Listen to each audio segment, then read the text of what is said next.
Bueno, este tema del que yo les voy a hablar es un tema del que se ha hablado poco. No son muchos los autores que manejan este tema del humor. Sin embargo, la verdad es que en la terapia cotidiana hay elementos de humor y muchos de estos elementos no se analizan con detalle. De hecho, es interesante el trabajo de muchos terapeutas que a veces su manera de abordar clínicamente a un paciente nos deja ver que hay elementos intuitivos que son positivos o que son de valor para el paciente y que a lo mejor no los tienen documentados o no los tienen desarrollados en una investigación. Me viene a la mente un comentario de Gregory Bateson en el trabajo que se publicó en la década del 50 hacia una teoría de la esquizofrenia, cuando hablaron nada más del doble vínculo, sino del doble vínculo terapéutico. Y en este artículo Gregory Bateson, él decía que había ya terapeutas como Friedan Fromm-Reichmann que utilizaban el doble vínculo terapéutico de manera intuitiva, ¿no? Bateson lo estaba describiendo, pero él había encontrado que ya había terapeutas que lo estaban utilizando sin llamarle así. Entonces lo mismo sucede con el humor. No encontramos muchos trabajos de investigación o muchas obras o no encontramos mucha bibliografía con el tema del humor, sin embargo es un elemento que frecuentemente está presente en las sesiones y que es importante analizar.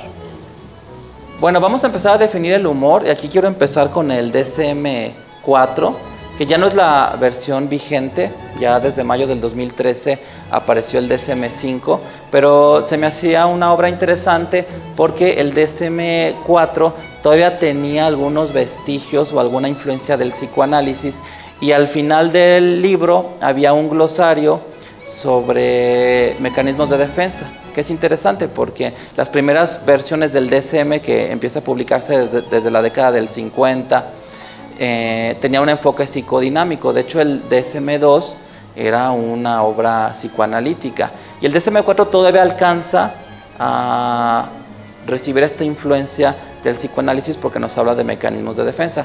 Ya el DSM-5 no.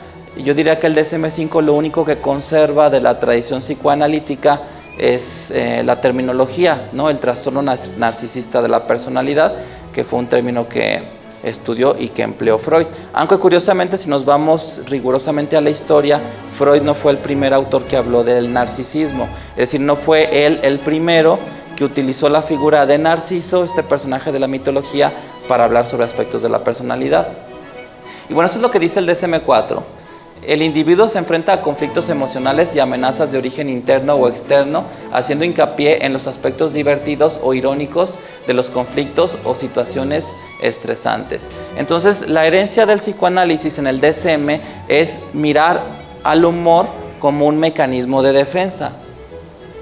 Y Freud tiene un ensayo de 1927, es una de sus obras más tardías, donde él habla sobre el humor y hace referencia a otra obra más conocida de principios del siglo XX titulada El chiste y su relación con el inconsciente. Sin embargo, este trabajo de fines de la década del 20 es un trabajo muy completo y que me parece que aporta mucha información sobre lo que es el humor. Entonces dice Freud, el humor ocupa un lugar en la larga serie de los métodos que el aparato psíquico humano ha desarrollado para rehuir la opresión del sufrimiento. En pocas palabras, aquí Freud nos está diciendo que el humor es un mecanismo de defensa. El humor quiere decirnos, mira, ahí tienes ese mundo que te parecía tan peligroso, no es más que un juego de niños, bueno apenas para tomarlo en broma. Y bueno, aquí nos pone un ejemplo para entender cómo es que el humor representa un mecanismo de defensa. Dice, si un reo conducido el lunes a la horca exclama, linda manera de empezar la semana, esto le proporciona un beneficio placentero. El yo rehúsa dejarse ofender por los influjos de la realidad, se empecina en que no pueden afectarlo los traumas del mundo exterior y demuestra que solo le representan motivos de placer. Y dice Freud, no todos los seres tienen el don de poder adoptar una actitud humorística, pues esta es raro y precioso talento y muchos carecen hasta de la capacidad para gozar del placer humorístico. Que esto es importante tenerlo en cuenta. Freud nos dice, no a todos se les da el humor, es decir, que tú generes el humor o tú expreses un sentido del humor, ni todas las personas que lo perciben o que se exponen a él lo pueden disfrutar. Hay personas que son totalmente inmunes al humor. Y bueno, yo no sé cómo estaba el sentido del humor de Freud, ¿no? Cómo hubiera tomado él si se enterara de que ya salieron al mercado las nuevas Freud Chupa Pops sabor sandía, ¿no? Que yo creo que sí él se jactaba de tener humor, y vamos a ver unos ejemplos donde parece ser que tenía muy buen sentido del humor el padre del psicoanálisis, pero no sabemos cómo hubiera tomado esta broma, ¿no? No sé si alguien ya conozca estas paletas de Freud, ¿no?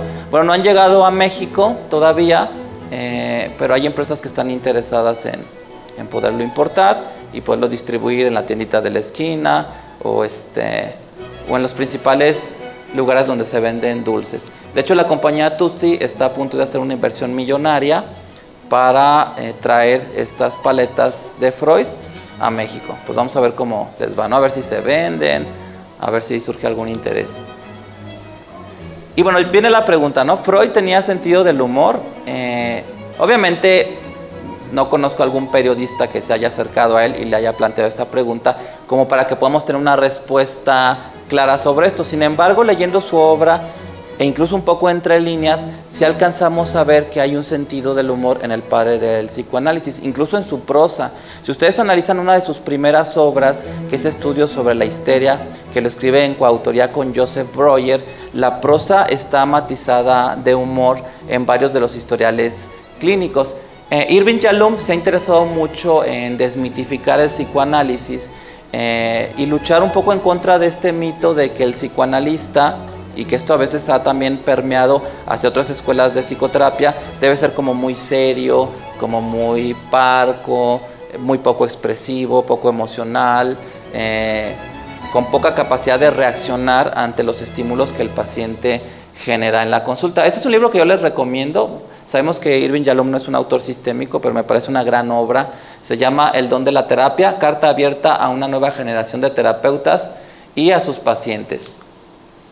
Y fíjense lo que dice, que bueno, para explicar esto quiero recordarles el mito de la pantalla en blanco.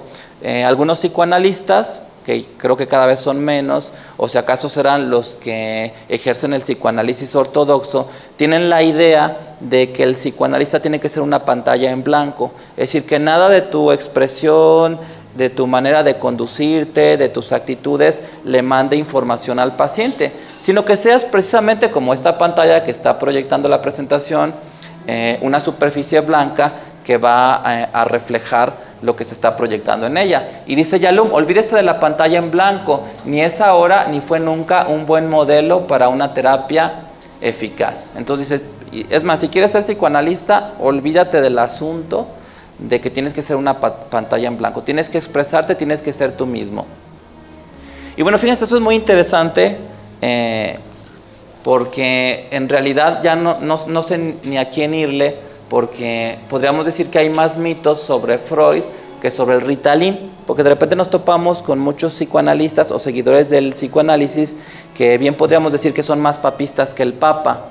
Porque si leemos sobre todo las últimas obras de Freud, encontramos aspectos muy interesantes, ¿no? Por ejemplo, esto del uso del diván, en realidad Freud no lo promovía, y sabemos que los psicoanalistas ortodoxos lo siguen utilizando. Pero él en una de sus últimas obras, él confiesa que simplemente utiliza el diván porque no soporta tener la mirada del paciente clavada en su frente. Entonces que él prefería mejor estar detrás o a espaldas del paciente y escucharlo, y él se podía concentrar mejor.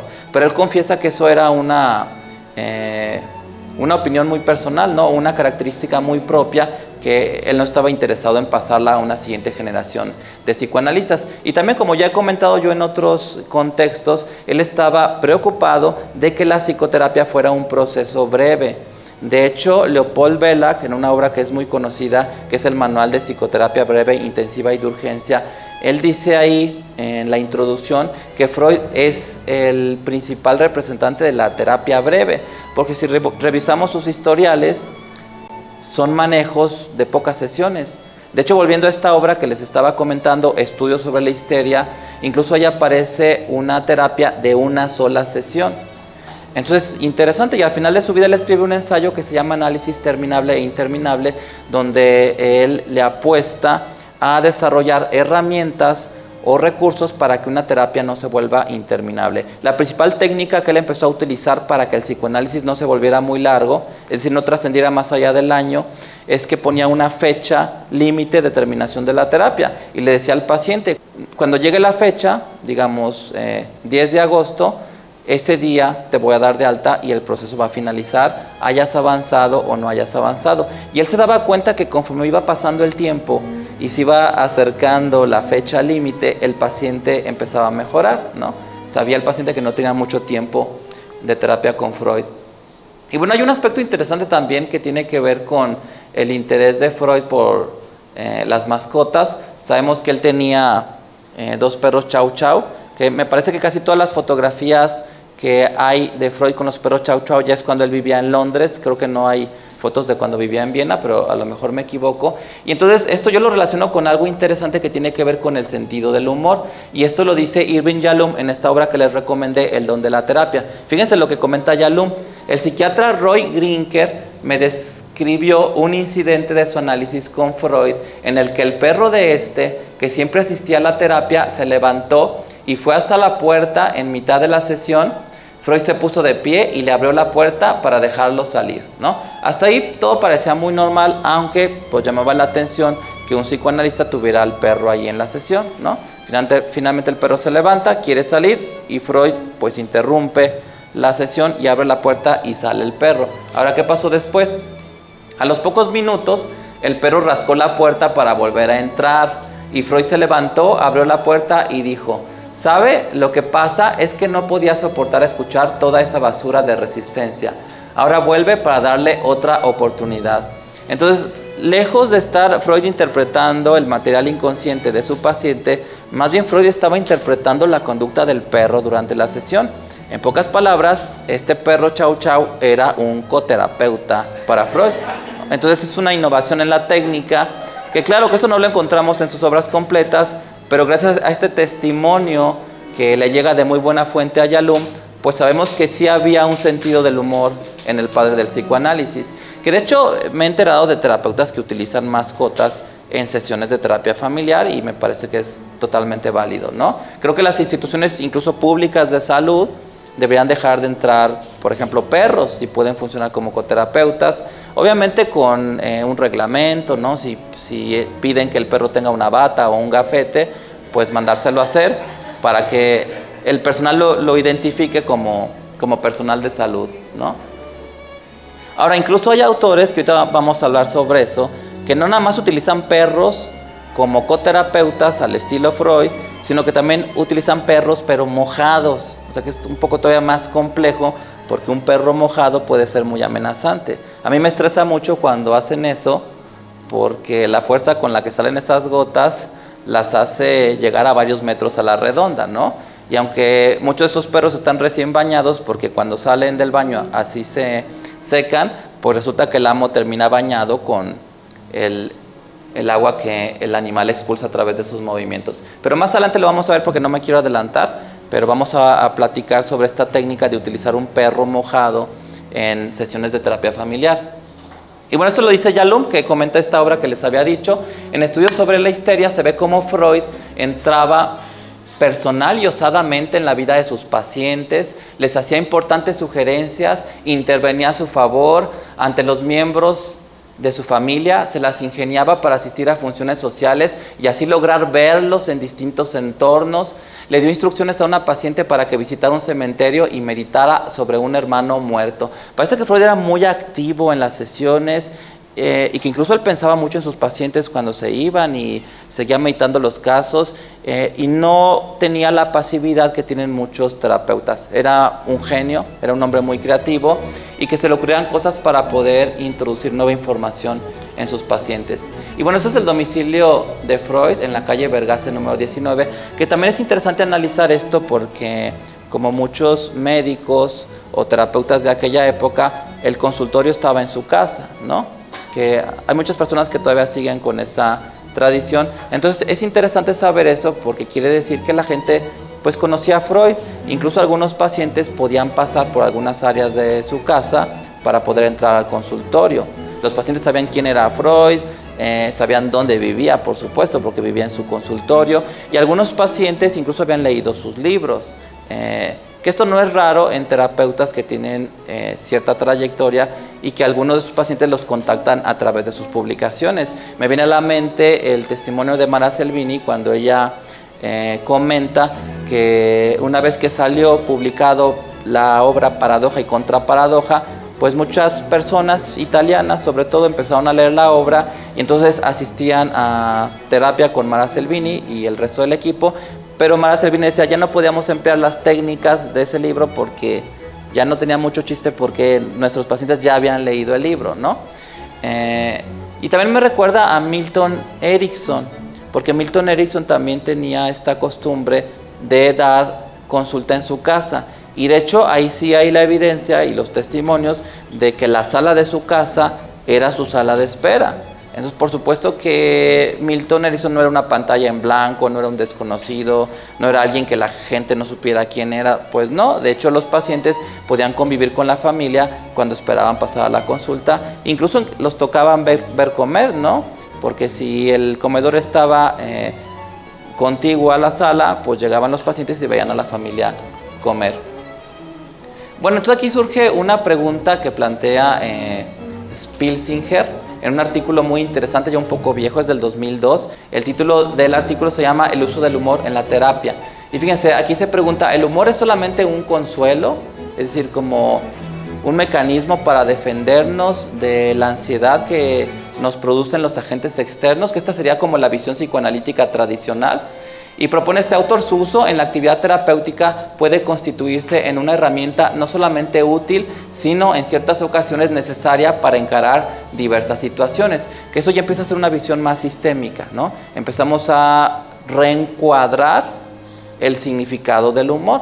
Porque yo me atrevo a decir que durante muchos años, es decir, desde que Freud empieza a escribir sobre este tema, desde principios del siglo XX, el chiste y su relación con el inconsciente, fines de la década del 20, el humor, que es el ensayo que estaba citando, hasta el DSM-4, que todavía fue vigente hasta mayo del 2013, pues prácticamente todos los profesionales de la salud mental veían tradicionalmente el humor como un mecanismo de defensa, y ahora podemos documentar y podemos demostrar que el humor puede tener muchas caras, lo podemos ver a través de diferentes aristas.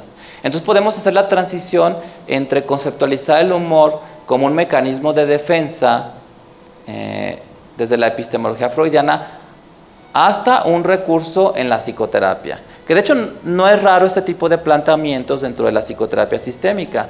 Mucho de lo que se consideraba mecanismos de defensa o resistencia, los psicoterapeutas sistémicos le dan una lectura distinta, ¿no?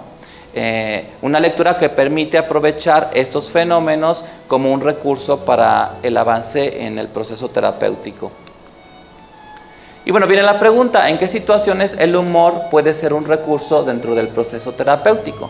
Porque el humor puede estar presente en diferentes momentos o en diferentes situaciones clínicas dentro del proceso terapéutico, y yo les quiero platicar sobre 3 que considero que son las más importantes. Por supuesto que debe haber más, al final les voy a mencionar una 4ª, que es la que está sujeta a polémica, pero creo que estas son las 3 principales, o al menos son las que se han desarrollado más en los últimos años. Una, el humor para disminuir la tensión al inicio de una sesión, que eso es totalmente válido.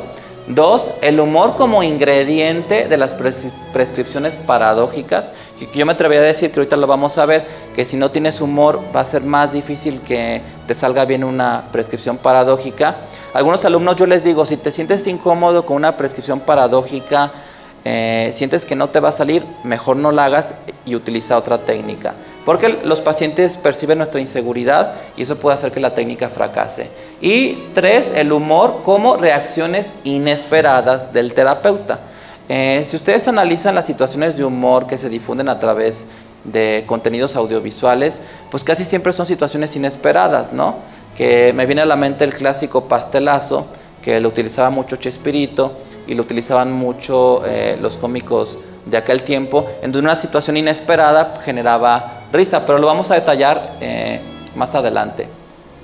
Bueno, entonces vamos a hablar sobre el humor para disminuir la tensión al inicio de una sesión. Hay que recordar que la mayoría de los terapeutas recomiendan que los primeros minutos de una sesión sean una parte social, ¿no? Un poco de hablar de trivialidades, no entrar de lleno al problema, platicar un poco con el paciente y ver qué clima se va generando, ¿no? Dice, en los primeros minutos de la sesión, lo que se ha considerado la etapa social, el terapeuta debe tener una actitud desenfadada y este es un buen momento para resaltar los aspectos chuscos o graciosos del contexto, ¿no? Yo uso mucho el humor también en los primeros minutos, un poco para relajar el ambiente, incluso en pacientes nuevos, pacientes que no sé por qué me están consultando, que acuden a consulta conmigo, utilizo el humor. Me viene a la mente un ejemplo reciente de una mamá de un pacientito que llega a la consulta en Salme y me dice, me va a pasar porque tengo cita a las 5. Yo iba un poco retrasado, ya eran como 5:30, entonces le dije, sí, ahorita la paso. Entonces los pacientes de Salme tienen un tarjetón, como muchas instituciones públicas donde tienen el horario de las citas, y efectivamente la paciente tenía una cita y decía a las 5, ¿no? Entonces yo un poco como para bromear y también justificarme que me había retrasado y no la había pasado puntual, pues le dije, mire, la verdad es que usted se equivocó porque en este tarjetón dice que la consulta era a las 5 de la mañana, pero vamos a hacer una excepción y le voy a dar la atención. Pero claro que la mamá no me dijo nada, pero alcanzan a captar que no estoy hablando totalmente en serio, ¿no? Y es relaja un poco el ambiente porque se dan cuenta que estás en plan de broma. Y bueno, para hacer esto obviamente no puedes tener esta máscara o esta careta o esta actitud rígida que tienen muchos terapeutas psicodinámicos o muchos médicos, ¿no? Que aquí quiero citar una obra que es una de las claves en el pensamiento de Carl Rogers, que es la psicoterapia centrada en el cliente. Dice, para un adecuado uso del humor en los primeros minutos de la sesión, el terapeuta debe poseer los 3 ingredientes señalados por Carl Rogers. 1, la aceptación incondicional positiva. Sabemos que no es un autor sistémico, por eso yo lo puedo traducir a los autores sistémicos. Para mí estos serían connotaciones positivas que a veces las hago en la primer cita. De hecho me viene a la mente una frase de Marcelo Severio que dice que una connotación positiva no se le niega a nadie. Entonces yo casi siempre dedico la primera consulta a ver recursos, a connotar positivamente, incluso aspectos disfuncionales de la vida familiar. 2, la autenticidad, ¿no? Que tú te sientas cómodo con tu papel de terapeuta, que no estés acartonado, que no seas todo rígido, que puedas transmitir que eres tú frente a tu paciente. Y por supuesto la capacidad de empatía, que muchas veces el uso del humor también viene a fortalecer la empatía porque les resulta simpático a los pacientes. Y bueno, dice Spilsinger, recurrir al refranero popular puede ser una oportunidad para que el terapeuta manifieste su humor.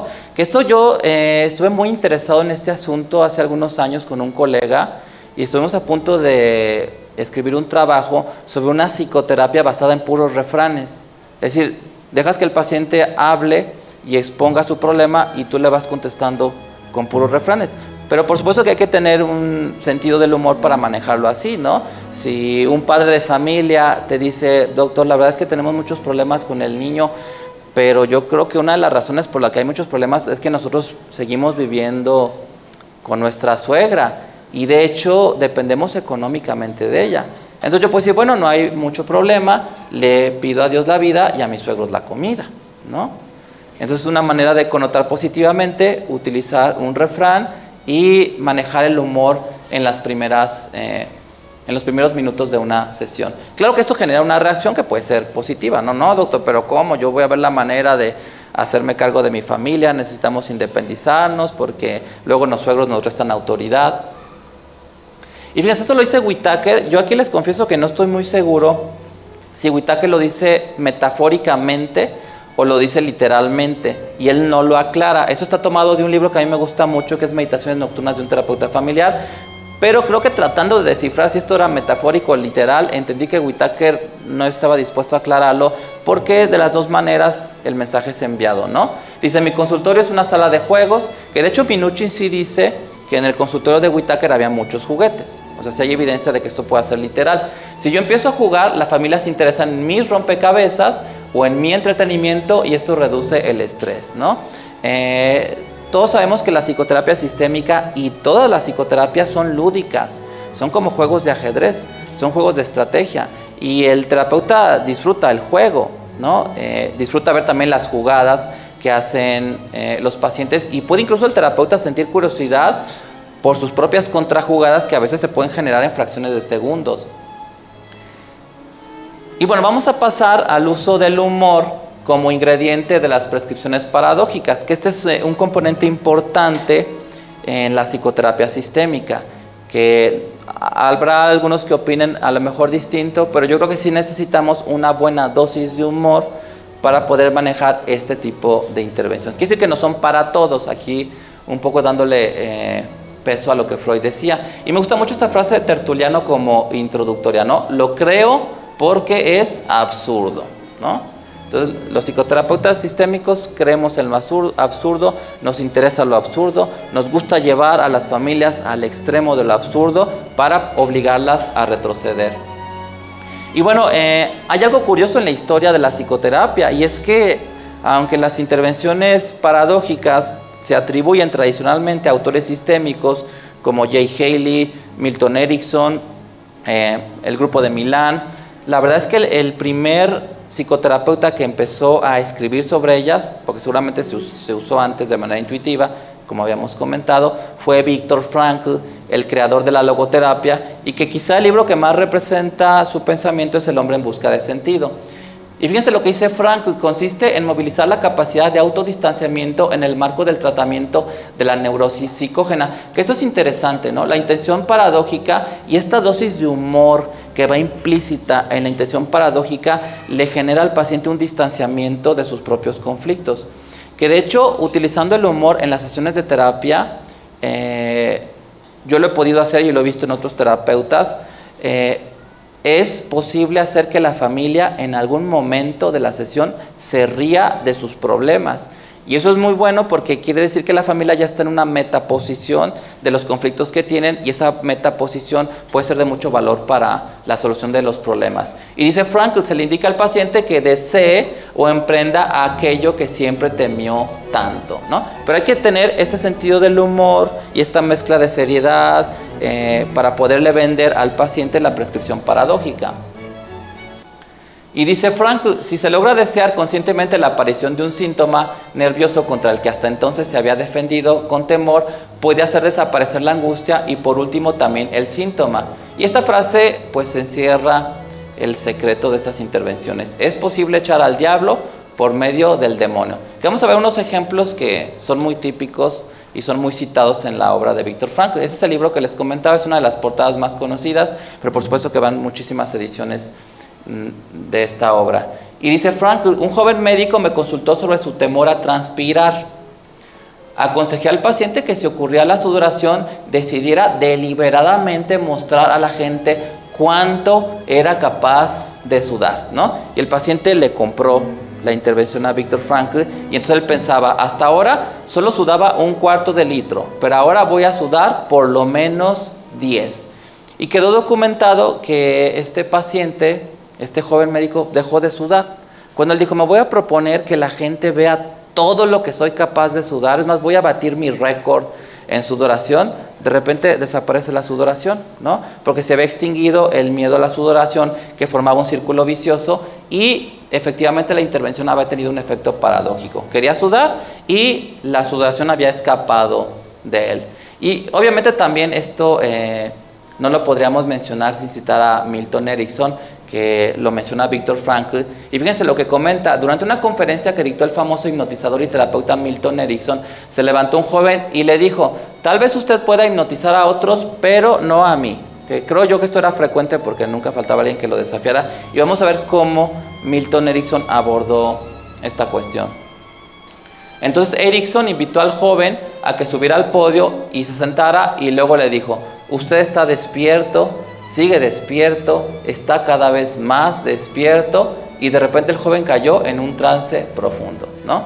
Él estaba dispuesto a defenderse si Milton Erickson utilizaba la sugestión en el sentido de hacerlo caer en trance, y en realidad lo que hizo Erikson fue algo contrario. Esto también nos está acercando un poco a esta modalidad de usar el humor de manera inesperada. Un terapeuta sistémico tiene que buscar la manera de ser impredecible, incluso para él mismo. Y dice Frankl, el humor con el que el paciente debe formular la intención paradójica integra la esencia de esta técnica. Aquí también es importante que nuestro paciente maneje el humor, porque él va a integrar la estrategia a través de su propio sentido del humor. Si el paciente no tuviera sentido del humor, cabría la posibilidad de que te mandara al diablo si tú le dices esto, ¿no? Usted va a salir al mundo este fin de semana y le va a mostrar a la gente lo bien que tartamudea, va a batir su récord, va a ser un muy buen tartamudo, es más, se va a esforzar por tartamudear cada día más. Y bueno, nos acercamos a este asunto de lo inesperado, que aquí quiero yo subrayar el hecho de que no es raro que en un proceso de psicoterapia los pacientes nos sorprendan con cosas que dicen, cosas que hacen, incluso familias que tienen pautas que son relativamente comunes en nuestra población, en nuestra cultura, pues no dejan de sorprenderlos de las variaciones que hacen. De hecho, es muy raro que un terapeuta familiar diga, esto está muy aburrido, esto la verdad ya lo he visto en otras familias. Generalmente no es así. Los pacientes nos sorprenden por los elementos inesperados que traen a la terapia. Uno puede planear una sesión y resulta que llegan con algo totalmente inesperado, incluso en el sentido de quiénes están asistiendo a la sesión. Y bueno, aquí la terapeuta pues recibe un estímulo inesperado de este paciente que de repente empezó a levitar, ¿no? Pero nosotros debemos de hacer lo mismo, debemos de ser inesperados para nuestros pacientes, que ellos no puedan predecir lo que nosotros vamos a hacer. Y a veces un elemento inesperado en un proceso terapéutico es incluir de repente, sin previo aviso, a un coterapeuta. Sobre todo si es un proceso que se está estancando o un proceso que no está generando resultados, se puede tomar mucha energía de este elemento sorpresa o inesperado. El paciente o la familia llega a la sesión y de repente se topa que hay un segundo terapeuta, ¿no? Y ya el terapeuta principal, el que lleva el caso, le puede explicar que solicitó un refuerzo. Y obviamente esto le da una energía y un contexto distinto a la terapia y generalmente esto da muy buen resultado. Bueno, y volvamos a este ensayo de Freud con respecto a las reacciones inesperadas del terapeuta. Aquí vamos a analizar cómo todo lo inesperado tiene mucha relación con el humor. De hecho, si algún terapeuta me dijera, ¿sabes qué? Yo no siento que sea una persona como muy dada a manejar el sentido del humor, ¿qué puedo hacer para desarrollarlo? Pues yo recomendaría que empezara a hacer cosas inesperadas en la sesión, y creo que el humor de ese terapeuta se va a empezar a desarrollar. Dice Freud, para comprender la génesis del placer humorístico, lo mejor es considerar el proceso que se opera en el oyente ante quien otra persona despliega su humor. Que eso es interesante, lo que dice el padre del psicoanálisis. Dice, vamos a entender mejor el humor si analizamos al oyente, al que está expuesto al humor, no al humorista. Y fíjense lo que dice desde la perspectiva del oyente. Aquel ve a esta en una situación que habla de la persona que está manejando el humor, cuyas características le permiten anticipar que producirá las manifestaciones de algún efecto. Se enojará. Por ejemplo, muchos pacientes pueden pensar que lo que nos están diciendo nos va a hacer enojar, y aquí una estrategia interesante y humorística es mostrar una reacción contraria. Por ejemplo, felicitarlo, ¿no? Se lamentará, expresará dolor, susto. A veces los pacientes tratan de controlar el proceso y nos dicen algo para asustarnos, y tenemos que estar conscientes de eso y manejar un estado emocional o un matiz en nuestra manera de conducirnos inesperado. Terror, quizá aún desesperación, y el espectador oyente se dispone a seguirla, a evocar en él las mismas emociones, ¿no? Pero esta disposición afectiva es defraudada, pues el otro no expresa emoción alguna, sino que hace un chiste. Es decir, el que está siendo espectador del que maneja el humor, de repente se da cuenta que hubo un fenómeno inesperado y eso le parece gracioso, ¿no? Y es donde se puede expresar la risa. Y bueno, esto también lo dice Spilsinger. Se puede afirmar que el humor, al llevar al paciente a producir nuevas asociaciones, estimula la posibilidad de elaboración mediante nuevas recombinaciones e integraciones. Por supuesto, si el paciente se da cuenta que el proceso está siendo inesperado, eso le da una perspectiva diferente, ¿no? Sobre todo a la hora de interpretar. Muchas mamás de pacientes que yo veo, que generalmente me enfoco a población infantil, me dicen: doctor, pues le voy a platicar algo y me va a regañar. Y yo, antes de saber siquiera qué es lo que me van a decir, pues yo estoy ideando cómo me las voy a arreglar para que esa reacción no se genere, ¿no? Es una reacción distinta que le permita a esta mamá o a este papá tener información distinta y que esta información pueda ser de beneficio para el sistema. No es conveniente, y yo creo que los procesos se estancan con mucha frecuencia cuando todas las respuestas del terapeuta son esperadas para el paciente. Al reordenar las experiencias y las emociones en nuevas configuraciones, se abre la perspectiva de lograr cambios, por supuesto. Y bueno, dentro de esta espontaneidad en el proceso terapéutico y el utilizar recursos innovadores, recursos que sean inesperados, pues aquí vamos a tocar el tema del Cocker Spaniel mojado, ¿no? Que se los había mencionado al principio, que esta técnica la describe Frank Pittman en este libro que es muy interesante, se lo recomiendo, se llama Momentos Decisivos, Tratamiento de Familias en Situaciones de Crisis, y él habla del caso de una mujer de aproximadamente 30 o 35 años, que había acudido con varios psiquiatras, me parece que había estado internada en hospitales psiquiátricos, y estaba catatónica, ¿no? De repente perdía el tono muscular, o no se podía mover. Y de hecho, Frank Pittman, junto con un profesor de psiquiatría, deciden hacer una visita domiciliaria, y pues la mujer la encuentran en una silla de ruedas. Estaba lloviendo, hacía mucho frío, y Pittman y su profesor pues le piden a la mujer que le sirva un café, ¿no? Un poco para calentarse, pero pues ella se niega a hacerlo porque no se puede mover. Incluso Pittman relata en esta obra cómo tanto él como su profesor pusieron la mano de la mujer en la estufa para que girara la perilla y poder calentar el café, porque Pittman decía: es que yo no puedo llegar a hacerme café en su casa porque eso sería una falta de respeto, yo mejor prefiero pedirle a usted que me sirva una taza de café. Pero la mujer estaba catatónica, ¿no? Resulta que cuando hacen el intento de que ella les caliente la taza de café manipulando su mano, pues ella llega al extremo de desmayarse, ¿no? Y se queda tirada en la cocina. Entonces, me parece que para ese momento no había nadie más en la casa. Entonces Pittman y su maestro pues no supieron qué hacer. Pero como afuera estaba lloviendo y en esos segundos se oyó que la puerta de la cocina que daba al patio estaba siendo rascada por un perro, entonces Pittman dice: tienen una mascota y se está mojando y tiene deseos de entrar. Entonces Pittman abre la puerta, entra el perro mojado, se pone encima de la señora y se empieza a sacudir así como la diapositiva que tenía, y en ese momento ella se vuelve a incorporar, se para, se sacude el agua y le ofrece a Pittman y a su maestro una taza de café. Entonces, él se da cuenta cómo esta utilización de una situación que ni siquiera se pudo predecir y que lo utilizaron como para introducir un elemento inesperado en el proceso, sirvió de ayuda, y ellos pudieron demostrar que cuál catatonia, ¿no?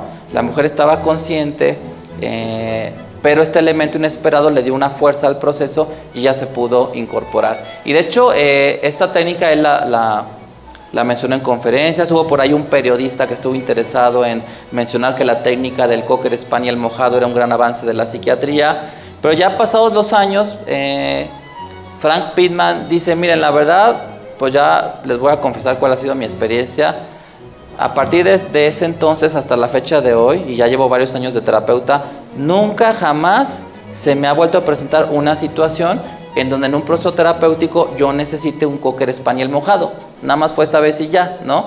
Entonces dudo que a lo mejor algunos de los que se interesan en mis obras o leen mis libros puedan emplear la técnica. A lo mejor nada más te va a tocar una vez en la vida. Pero aquí lo interesante es el uso del humor, y el ir afinando la capacidad para tomar elementos que se van presentando en una sesión y hacer algo inesperado, algo que nos esperan nuestros pacientes.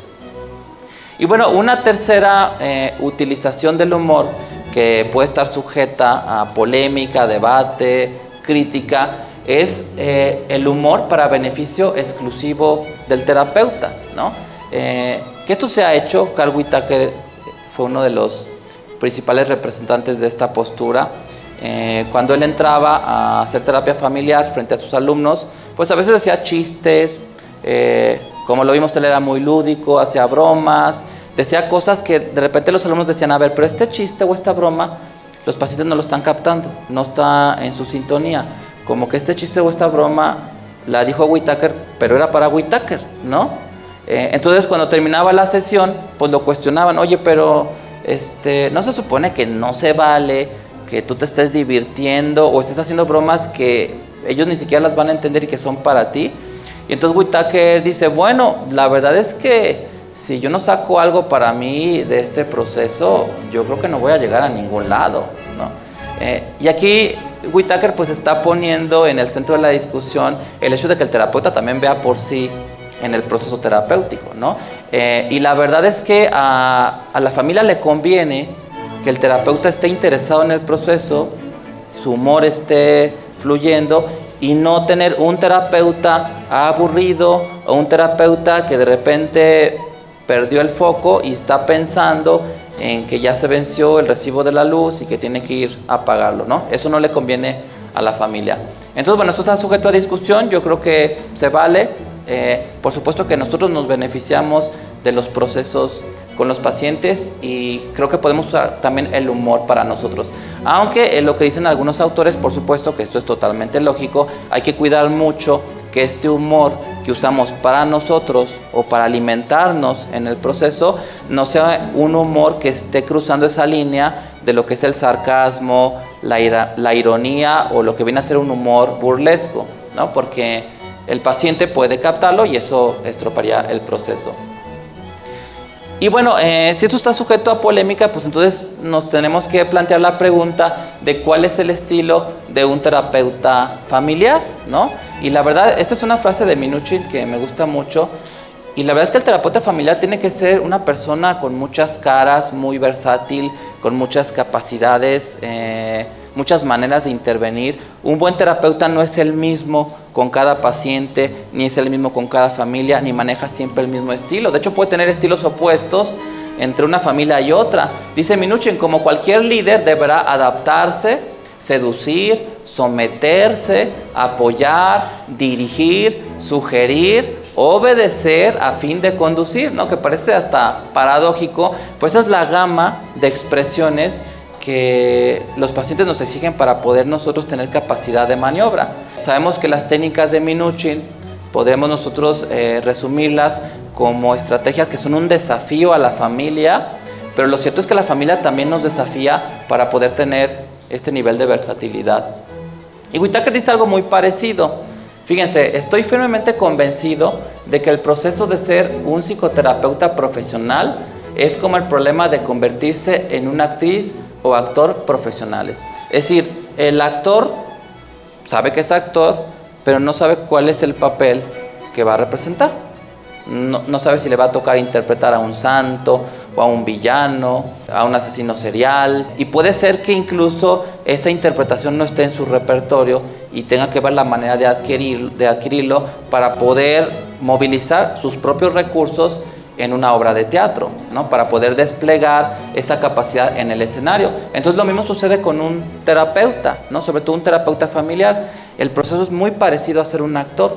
Los pacientes nos desafían a poder desarrollar aspectos de nuestra propia personalidad que a lo mejor no los hubiéramos desarrollado si no estuviéramos en el ambiente de la terapia. Y por supuesto que aquí entra la capacidad del humor. Y bueno, eso es todo por mi parte. Los invito a que conozcan mi página de internet. El nombre es muy sencillo y fácil de recordar, simplemente paidopsiquiatra.com, y también pueden seguirme en las redes sociales, Facebook, Twitter y YouTube. Gracias por su atención.